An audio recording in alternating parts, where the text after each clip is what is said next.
Good afternoon. This is Minnesota Secretary of State Steve Simon. Welcome to this meeting of the State Canvassing Board. I hereby convene this meeting of the State Canvassing Board. It is November 24th, 2020. As chair of the State Canvassing Board, I have determined that an in-person meeting was not practical or prudent because of the current COVID-19 pandemic and ongoing peacetime emergency declared under Chapter 12 of Minnesota statutes.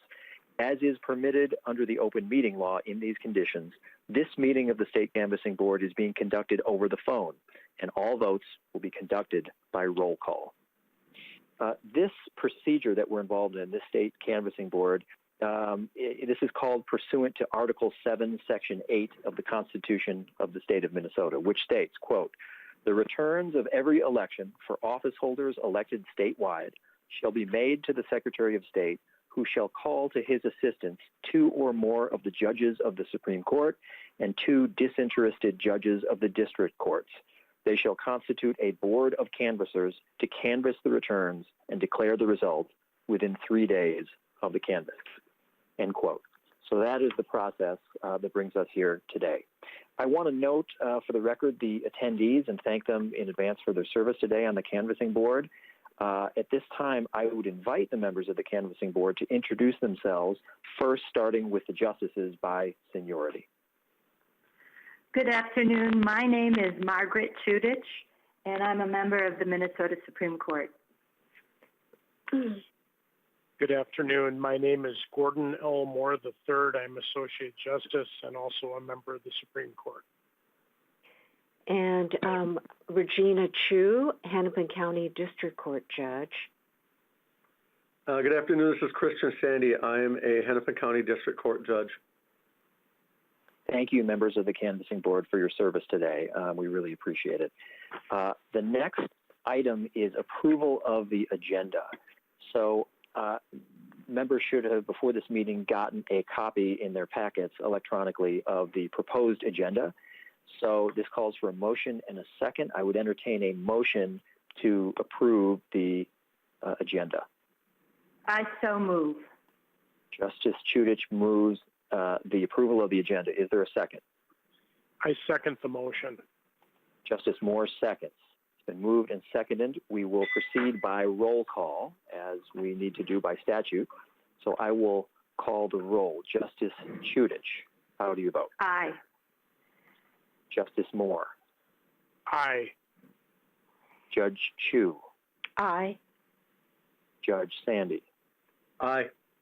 I, Secretary Simon, support the motion as well. The motion prevails and the agenda as proposed is adopted. The next item on the agenda is approval of the minutes of the August 18th, 2020 meeting of this body, of the State Canvassing Board.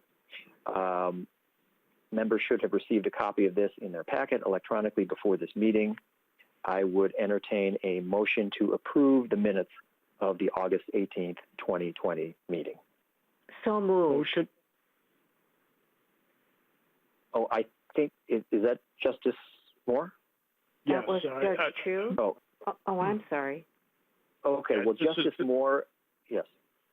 Justice Moore, yeah, I was about to make that motion to approve the minutes as presented. Great. Justice Moore moves approval of the minutes. Judge Chu, will you second? I will second that. Judge Chu seconds. I will call roll. Justice Chutich. I approve the minutes.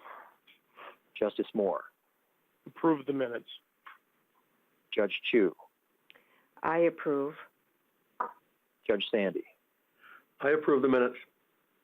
I, Secretary Simon, also vote to approve the minutes. The motion prevails and the minutes of the August 18th, 2020 meeting are approved. The next item on the agenda is presentation of the canvass report for the November 3rd, 2020 state general election. For that, I will turn it over to Minnesota State Elections Director David Maeda. Mr. Maeda. Thank you, Chair Simon and members of the Canvassing Board. Before you have 3 different reports. The first one I'm going to be referencing is titled Minnesota 2020 State General Canvassing Report Pre-PER. And in that report, I would refer you to page if you have paper versions of this document, it's page 4. If you're looking at the PDF, which you're likely doing, it's page 5 because we added a title page in front of the actual report. But it's page 5 of the PDF, and these are the statistics from November 3rd. And I'll kind of go through these because I think it's important to note that this was a little bit different election than I've ever administered given COVID-19 and some of the changes we had to make to ensure that voters voted safely this year. So on page 5 of the PDF document, you see when the polls opened on November 3rd, we had 3,588,299 people registered to vote, and then 259,742 voters election day registered, as we do in Minnesota. And then the next 3 columns are the ones, well, actually the next 4 columns are the ones I really want to highlight. So the regular absentee number of accepted absentees is 1,906,383. And then the next column over, if you're not familiar what a federal only ballot is, for Minnesotans that have permanently moved overseas, they're still allowed to vote for federal offices based on the last address that they lived in Minnesota. So we had 6,144 people permanently living overseas. I got to vote for the U.S. President, Vice President race, the U.S. Senate race, and then the U.S. Representative race based on the district that they lived in when they last lived in Minnesota. And then the next column over, presidential only ballots. What this is Minnesotans who had moved from Minnesota to another state within the 30 days before the election, so starting October 4th. But they moved to their new state, and they can't meet the eligibility requirements to vote in that new state. Typically, it's because voter registration cut off dates in other states. They are allowed to cast a ballot for president only in Minnesota, again, based on the last address that they lived in Minnesota. We had 159 voters do that this year. So the total number of absentee votes for the November 3rd election was 3,292,990. I'm sorry, that column is the total number of people voting absentee and at the polling place. The absentee total is 1,912,686. And I'll point that this is a huge increase from anything we've ever seen. And similarly, in the last presidential election, 2016, we had 676,702 accepted absentee votes. So we had 1.3 million more absentee votes in the November 3rd election. And a lot of that, of course, was due to COVID and our push to get people to vote safely from home. But that still meant on election day, we had 1.3 million people vote at their polling place. And I'll just mention that our office worked with our local county and city and township folks to make sure that the polling places were as safe as could be. We also worked with the Minnesota Department of Health, and we were able to secure supply PPE, including face masks for election judges and voters, hand sanitizer and disinfectant, so voters could vote safely at the polling place. And again, over 1.3 million people chose to do that. And so the total number of people voting in this election is 3,292,997 voters.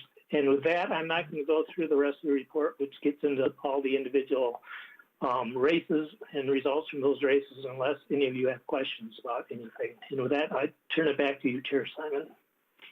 Thank you, Mr. Maeda. Are there any questions or comments on this document from members of the canvassing board?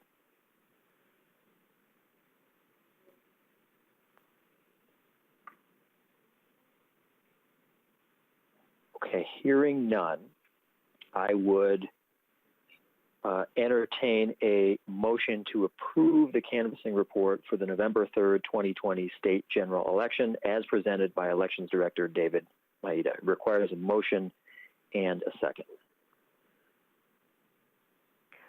So moved. This is Judge Chu. Thank you, Judge. Is there a second? This is Judge Christian Sande. I will second Judge Chu's motion. Thank you, Judge Sande. It's been moved and seconded. Is there any further discussion?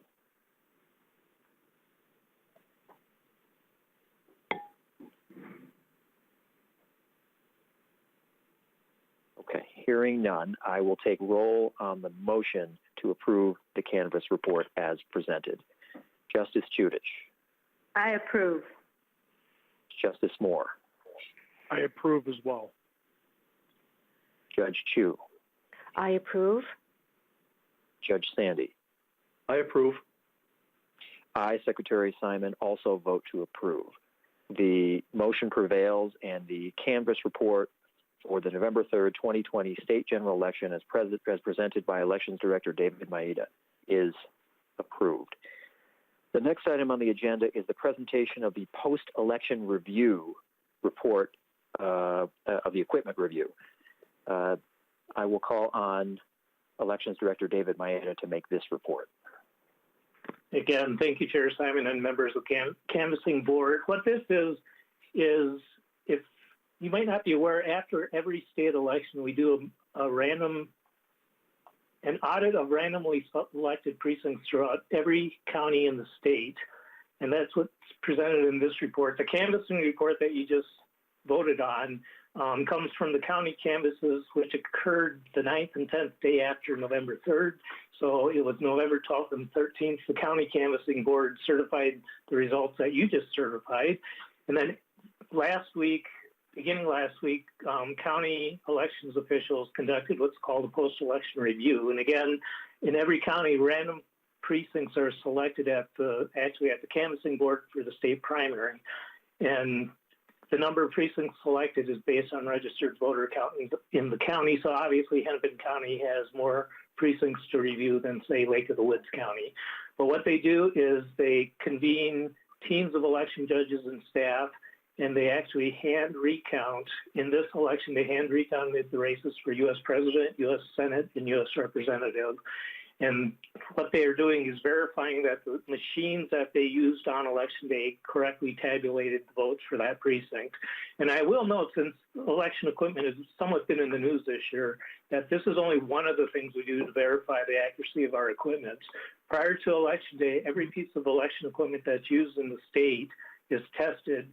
And the way county and city officials do this is they create a grid of the way they are going to vote a test deck of ballots, and then they mark the ballots, run those through the machines that are used on election day, and then verify the totals on the summary tape against the way that they mark the ballots. And they have to verify that this is 100% accurate. And the next part of that process is they actually have to do that test in public on some of the voting equipment, not all of the voting equipment, but they actually do a public test that anyone can attend to see that the voting equipment is 100% accurately tabulating all the races on the ballot. And so for the post-election review, we do counties and cities do hand recounts of those three races, the president, the U.S. Senate, and the U.S. Representative for the randomly selected precinct. And again, they verify that the tabulator correctly counted the ballots. Now, when you do a hand recount, if any of you have ever been involved in a recount or seen a recount conducted, there are typically changes to the election day totals because the election equipment can only read a ballot that's properly marked. So if the voters, for example, circled the name of their preferred candidate and didn't fill in the oval on the optical scan ballot, the tabulator wouldn't be able to pick up that vote. But by hand recounting, teams of election judges verifying that they agree that on what the voter intended to do for that vote, then they can count that. And so when we do recounts and when we do this post-election review, there will be adjustments made due to voter intent. We are able, in some instances, for the vast majority of voter intent, add a few votes here and there to certain candidates on a ballot. There are other reasons that a tabulator might not pick up the way the voter marked the ballot. But if you've ever participated in a recount, our voting equipment is incredibly accurate. And the post-election review, that report in front of you, I think, kind of proves that, because you can see in the report that there are some adjustments made, but typically the vast majority of the results reported on election night are accurate. And I will say that if during this review process, if anything is off more than half a percent, then more precincts are randomly selected in that county. And if it keeps escalating, I mean, if results keep being off by more than 0.5%, in any race, then the entire county could be recounted. We never have had to do that in Minnesota because, as I said, the post-election reviews we've done since 2006 have shown that our equipment is very accurate. And so that's that report. Also included, we include the third report, which is a post-election review report that incorporates any changes that the county's found during the review process and adds that to the canvass report that you just certified. So any changes that were made during the post-election review are then added to a new canvass report, and that's in front of you as well. And that, I'll turn it back to you, Chair Simon, and be happy to answer any questions. Thank you, Mr. Maeda, and I'm glad that that was a great explanation because I think it is important and given some of the talk in the news as well, to speak at least about Minnesota's procedures and the escalation process, which you describe as an important one. It isn't just that there's a random assessment of machines and a comparison of ballots with the machine count. It's that if they rise to a certain level, there's a so-called escalation, and there are more precincts within a jurisdiction that are chosen. And if that in turn meets the escalation threshold, then there are even more and more, and it could lead to an entire county or jurisdiction having a total recount. As you mentioned, that has not happened before. But I think that's an important thing for the public understanding and for anyone in particular that is listening to this meeting. At this point, I would call for, and we can have discussion afterwards, this is just teeing up the motion, I would call for a motion to approve and integrate the report of the post-election equipment review as presented by Elections Director David Maeda. Is there a motion? I move to approve that report. Oh, is that, I think I heard Judge Excuse me, Sande. I think we both spoke at once. Oh, okay. That's okay. Go ahead, Sande. Justice Chutich. Oh, go ahead. I move to approve the report of the post-election equipment review. Okay, it's been moved. Is there a second? I will second that. Seconded by Justice Moore. Thank you. It's been moved and seconded. Is there any discussion on the motion?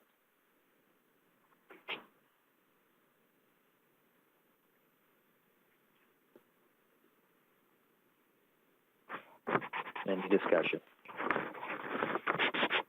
Okay, hearing no calls for discussion, I will take roll on the motion. Justice Chutich.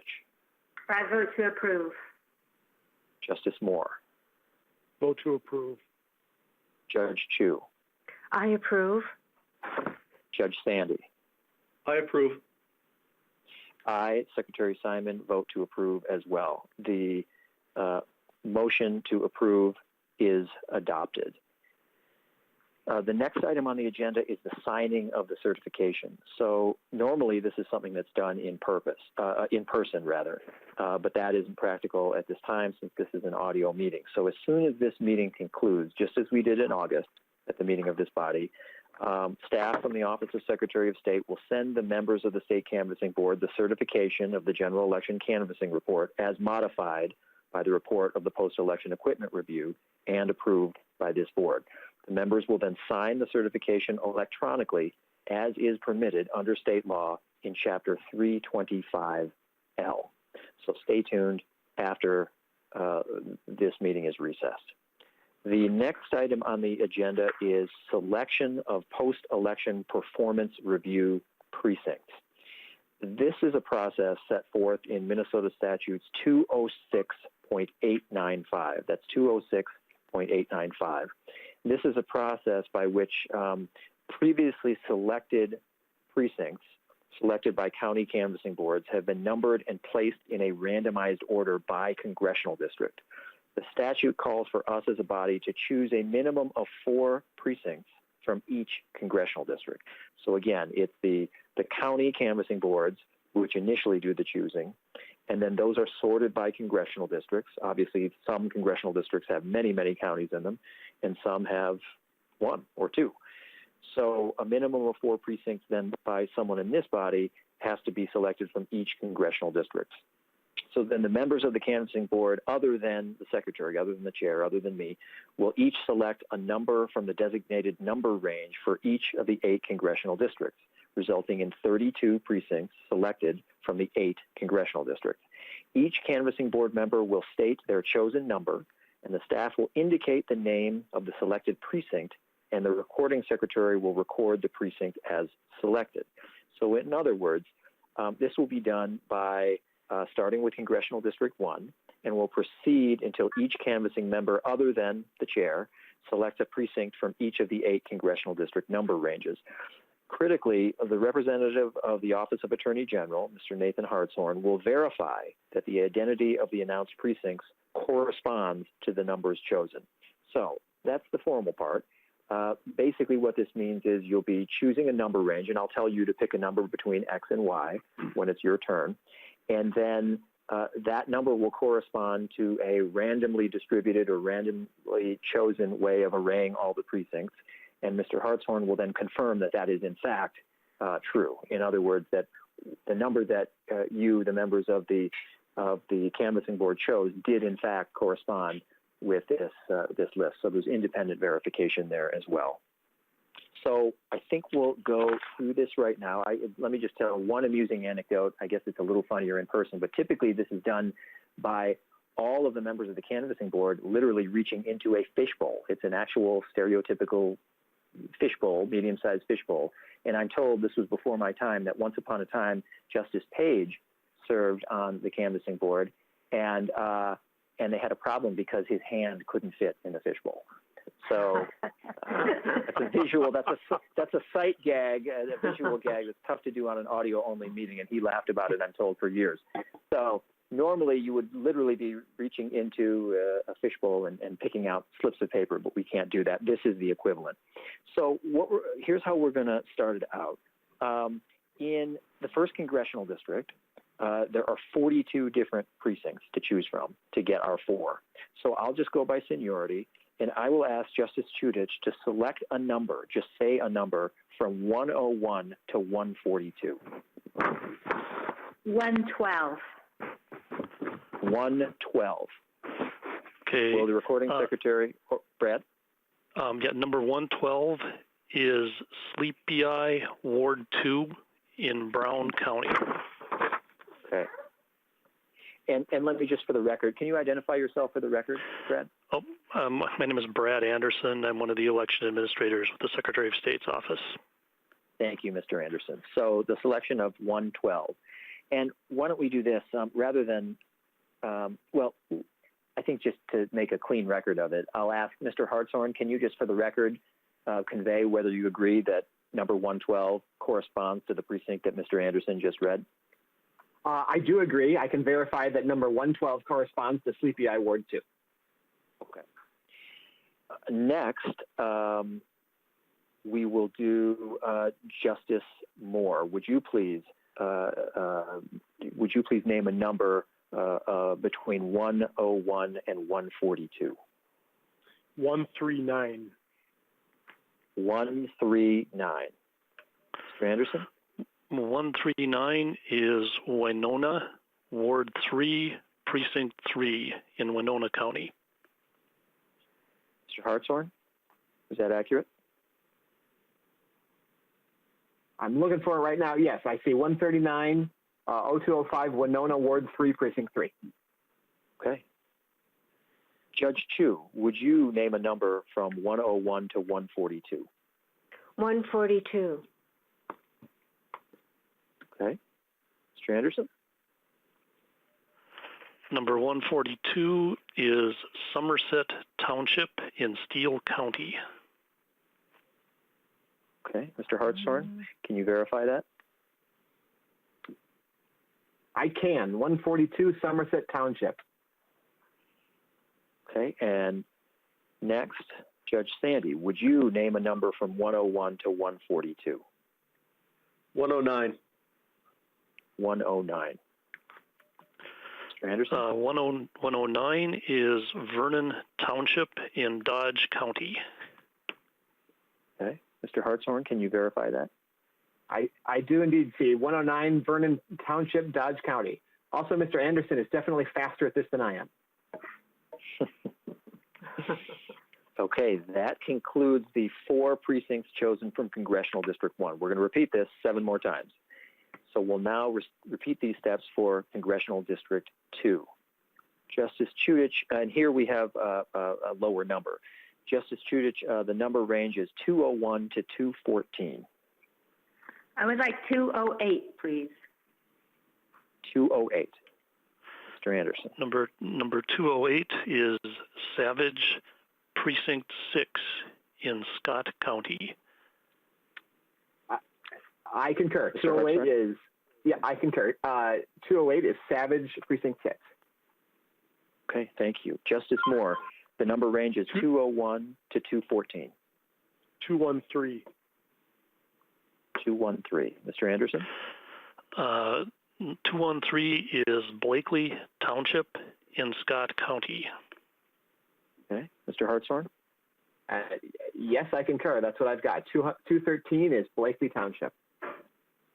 Okay. Thank you. Judge Chu, 201 to 214. 202. 202. Mr. Anderson? Number 202 is Northfield, Ward 4, Precinct 1 in Rice County. Mr. Hartshorn? I concur. 202, Northfield, Ward 4, Precinct 1. Thank you. Judge Sande, the number range 201 to 214. 211. 211. Mr. Anderson?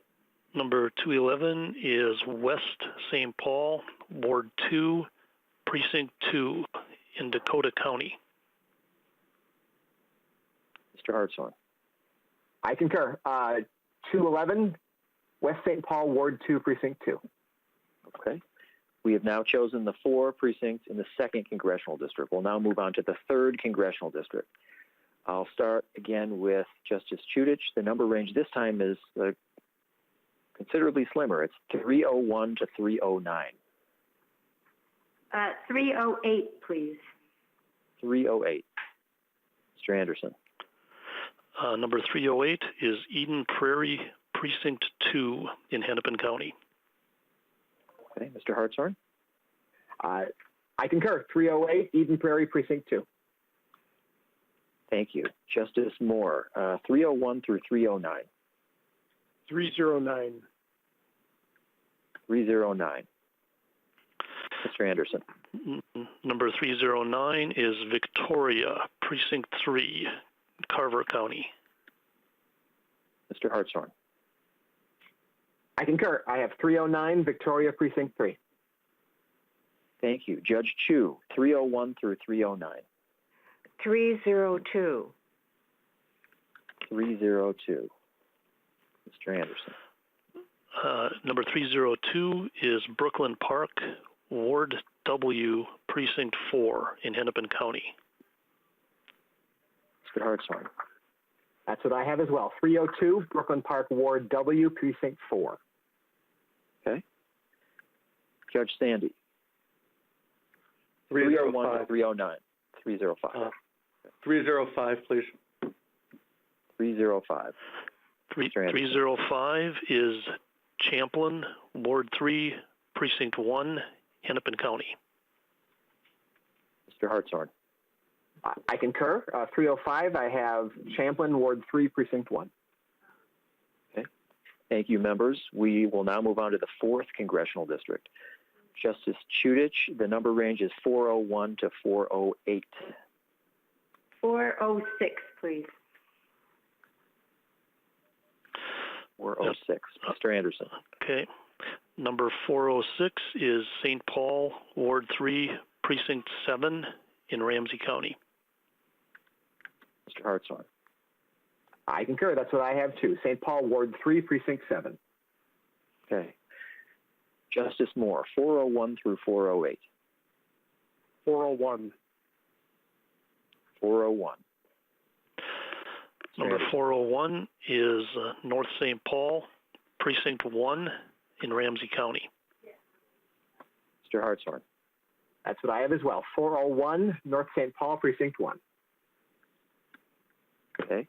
Judge Chu? 403. 403. Mr. Anderson? 403 is Stillwater, Ward 2, Precinct 3 in Washington County. Mr. Hartshorn. I concur. I have 403, Stillwater, Ward 2, Precinct 3. Thank you. Judge Sande, 401 through 408. 405. 405. Mr. Anderson. Number 405 is Landfall in Washington County. Mr. Hartshorn. I concur. 405 is landfall. Okay. We're halfway there, members. We've done 4 out of 8 congressional districts. We'll now move on to the 5th congressional district. Justice Chutich, the number range is the slimmest we'll have here, 501 to 506. 504. 504, Mr. Anderson. 504 is Minneapolis, Ward 13, Precinct 8, Hennepin County. Mr. Hartshorn. I concur. 504, I have Minneapolis, Ward 13, Precinct 8. Thank you. Justice Moore, 501 through 506. 505. 505, Mr. Anderson. 505 is Minneapolis, Ward 10, Precinct 1 in Hennepin County. Mr. Hartshorn, can you confirm? I can confirm. 505, Minneapolis, Ward 10, Precinct 1. Okay, thank you. Judge Chu, 501 through 506. 502. 502. Mr. Anderson. 502 is Minneapolis, Ward 10, Precinct 8 in Hennepin County. Mr. Hartshorn. That's what I have as well. 502, Minneapolis, Ward 10, Precinct 8. Okay, Judge Sande, 501 through 506. 506. 506. Mr. Anderson. 506 is Minneapolis, Ward 12, Precinct 8 in Hennepin County. Mr. Hartshorn. That's what I have as well. 506, Minneapolis, Ward 12, Precinct 8. Okay. We've chosen our 4 precincts from the 5th Congressional District. We'll now move on to the 6th Congressional District. Just be happy we're not California, right? 40-some Congressional District. Okay, 6th Congressional District members. Justice Chutich, the number range is 601 through 617. 617. 617, Mr. Anderson. Number 617 is Princeton City, Precinct 2 in Sherburne County. Mr. Hartshorn, can you confirm?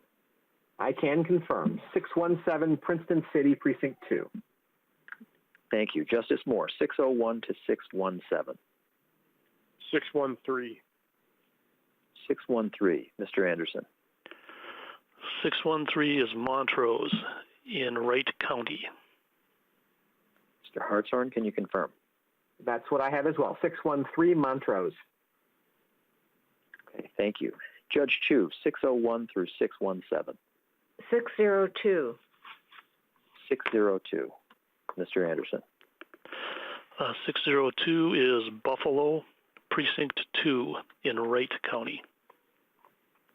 Mr. Hartshorn. I concur. 602, Buffalo, Precinct 2. Thank you. Judge Sande, 601 through 617. 612. 612, Mr. Anderson. 612 is East Bethel, Precinct 3 in Anoka County. Mr. Hartshorn. I can confirm 612, East Bethel, Precinct 3. Thank you. 2 more congressional districts. We'll move now on to the 7th Congressional District. Justice Chutich, the number range here is 701 through 775. 742. 742. Mr. Anderson. 742 is Munson Township in Traverse County. Mr. Hartshorn. Yes, I believe I can confirm. 742, I have Monson, M-O-N-S-O-N, Monson Township. Yep, that's what I've got too. Okay. Okay. Thank you. Justice Moore, 701 through 775. 767. 767. Mr. Anderson. Number 767 is Long Beach in Pope County. Mr. Hartshorn. I can confirm 767 is Long Beach. In Pope, P-O-P-E. That's what I have as well, yes. Yep, P-O-P-E. Not Polk, P-O-L-K. You say them fast. Okay. That's right. Thank you. Judge Chu, 701 through 775. 750. 750. Mr. Anderson. 750 is East Grand Forks, Ward 3, and this is in Polk County, P-O-L-K. Mr. Hartshorn, can you confirm? I can confirm 750 East Grand Forks, Ward 3, Polk County, like the president. Okay. Thank you. Judge Sande, 701 through 775. 711. 711. Mr. Anderson. 711 is Green Meadow Township in Norman County. Okay. Mr. Hartshorn. I concur. 711 is Green Meadow Township. Okay, we have chosen all four then from the 7th Congressional District. Last but not least is the 8th Congressional District. Justice Chutich, the range here is 801 through 839. 828, please. 828. Mr. Anderson. 828 is Southwest Chutich in Chutich County. Okay, Mr. Hartshorn. That's what I have as well. 828 Southwest Chutich. Thank you. Justice Moore, 801 through 839. 807. 807. Mr. Anderson. 807 is Quamba in Kennebec County. Q-U-A-M-B-A. Thank you. Mr. Hartshorn. I concur. 807 is Quamba with the spelling Mr. Anderson provided. Thank you. Judge Chu, 801 through 839. 830. 830. Mr. Anderson. 830 is Nevis Township in Hubbard County. Mr. Hartshorn. I can confirm. 830 is Nevis Township. Thank you. Judge Sande, 801 through 839. 811. 811. Mr. Anderson. 811 is Stokes Township in Itasca County. Mr. Hartshorn. I concur. I have 811 as Stokes Township. Okay. Just to confirm to Mr. Anderson, we have now chosen a total of 32 precincts, 4 each from Minnesota's 8 congressional districts. Is that correct? That is correct. Okay. With that, members, the next item on the agenda is a motion for approval of the post-election performance review precinct. So this requires a motion and a second. I will make that motion. Justice Moore moves approval. Is there a second? I will second that motion. Regina Chu. Thank you, Judge Chu. It's been moved and seconded, and I will take the roll. Justice Chutich. I approve the post-election performance review, the selection of the precincts. Justice Moore. I approve as well. Judge Chu. I approve. Judge Sande. I approve. I, Secretary Simon, also vote to approve. The motion prevails, and the Precincts are approved. The next item on the agenda is the contingent recount plan for possible publicly funded recounts. I call on Mr. David Maeda, the State Elections Director, to present the proposed contingent recount plans. Mr. Maeda. Thank you, Chair Simon and members of the Canvassing Board. So before you, we have two different things, basically. We have recounts or publicly funded recounts where a situation where the difference between candidates for legislative races was less than 0.5%. When the race is that close, the threshold of 0.5%, the recount is paid. The candidate still has to request the recount, but it's funded by public funds. And we have 3 House seats, Minnesota House seats, that fell within that threshold. District 6A, District 19A, and District 38B. The actual contents of the recount plan are pretty typical for what we've used in the past, with one glaring exception where the officials are going to have to conduct these recounts in the COVID-19 environment. And so we have incorporated some social distancing guidelines to conduct a recount in a pandemic situation, and that's included in the recount plan. You are also designating deputy recount officials in the 3 House districts.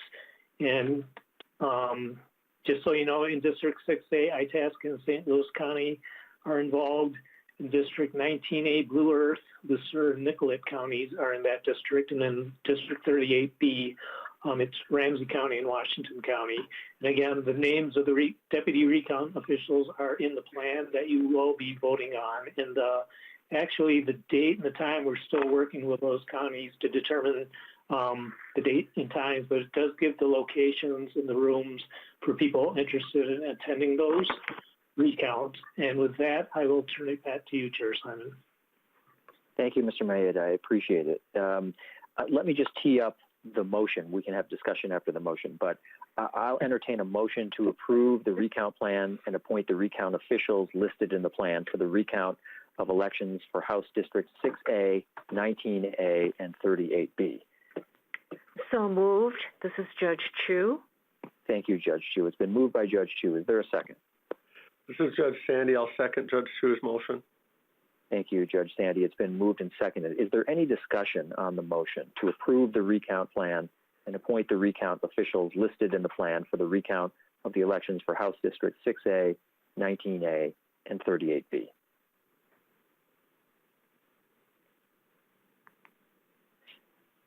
The only thing I will say about that is, Mr. Maeda, thank you for the helpful explanation. And just for the benefit of the public or others listening, this body has jurisdiction over recounts that straddle county lines. If there's a recount that is entirely within a county, let's say a legislative district that's entirely within Hennepin County or Ramsey County or any other county, then that would not be so. But thank you, Mr. Maeda, for helpfully listing the counties involved here. There is jurisdiction here because it straddles more than one county. Any further discussion on the motion?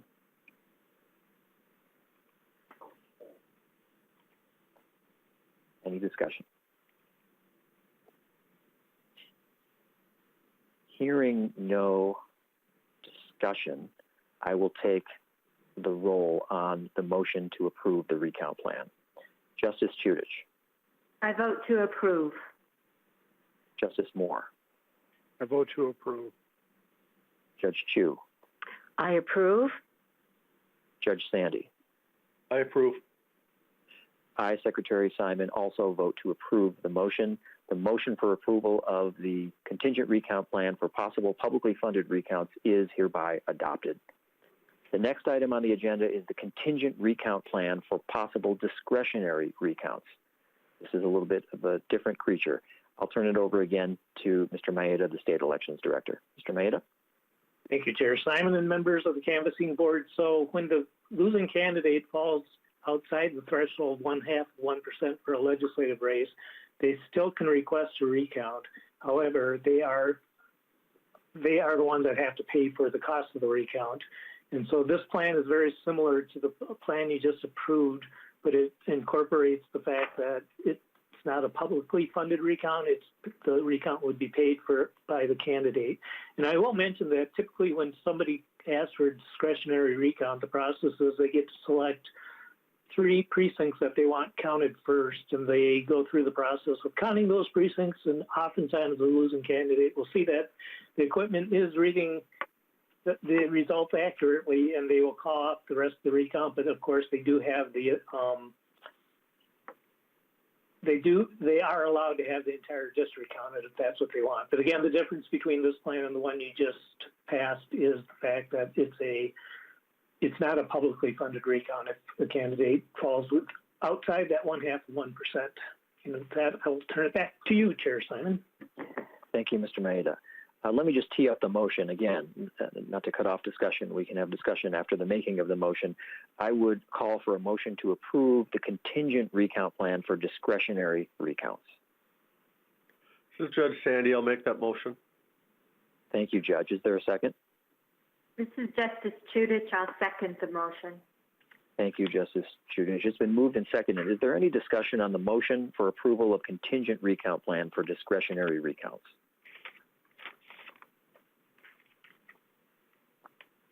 Any discussion?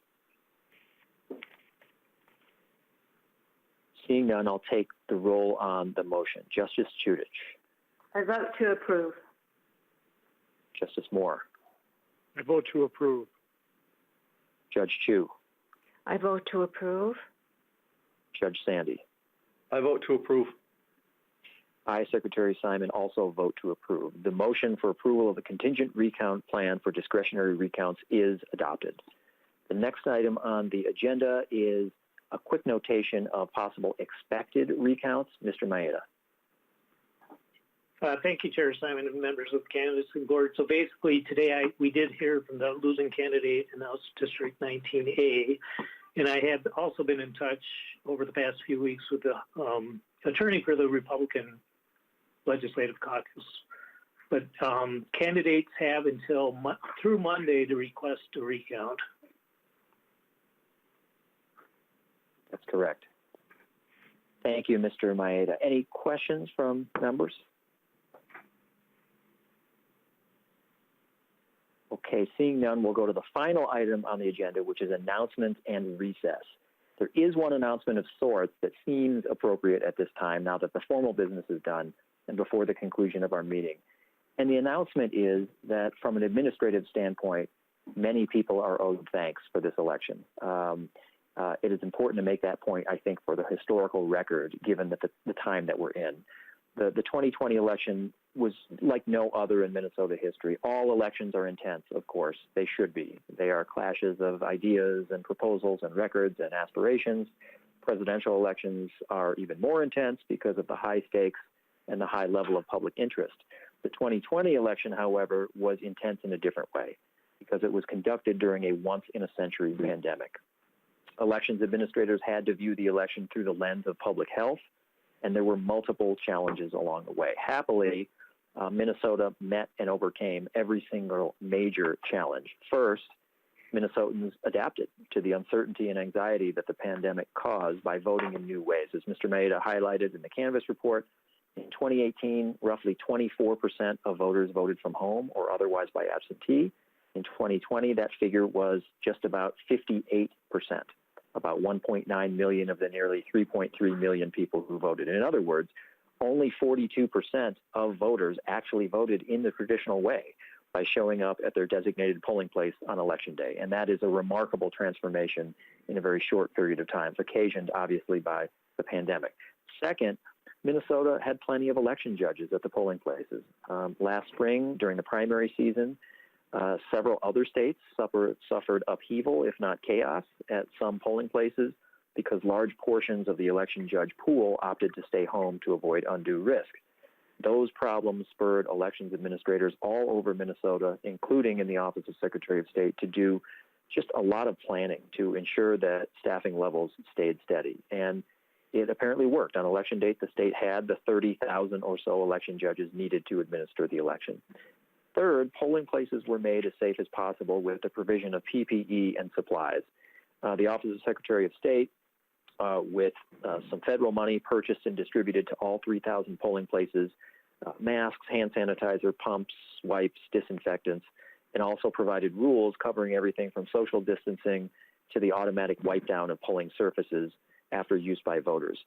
Fourth, the election was secure on multiple levels. As of today, there have been no reports to the Office of Secretary of State of particularized fraud or voter misconduct. Minnesota's record of election integrity has been upheld. And as of today, there is no evidence of any successful attempt by any unauthorized source, any adversary, and so forth to infiltrate election infrastructure. Fifth and finally, Minnesota smashed some records for voter turnout. As you heard earlier at this meeting, we were at 79.956%. That is safely number one in the country for this year in terms of turnout. It was also, incidentally, the highest voter turnout in Minnesota since 1956. And that all came during a once-in-a-century pandemic. So all of those achievements should make Minnesotans proud. And the result, again, they're the result of an amazing team effort by people in counties, in cities, in townships across Minnesota who worked really hard and really intensely over the last several months to make sure that the bad things didn't happen and that good things did happen. And they were very, very successful. And so they, at the local level in particular, deserve praise for how they handled a very difficult and challenging situation. I just wanted to say that, given the historical record of the time we're in, and to take notice of the challenges that people all over Minnesota faced. Members, one final note, a logistical note, the meeting of the State Canvassing Board for the 2020 general election must be recessed to account for the potential of recounts in various legislative districts if requested. We have heard, as Mr. Maeda just said, informally, that there will be a request in at least one or two of the races currently eligible for a publicly funded recount. There may be others as well that we don't know about. So with that in mind, before I formally put us in recess, I want to ask if there's anything else that any member of this canvassing board wishes to say, or a question they wish to ask. This is Justice Chutich. I would just like to say that I'm very pleased to live in a state that has the #1 voting turnout in the country. Thank you, Justice Chutich. I agree. I feel the same way. Any other comments or questions from any member? Okay. If not, and with all of that in mind, I declare that this meeting of the State Canvassing Board is in recess to the call of the chair. Thank you, members, and thank you to anyone in the public. We are in recess.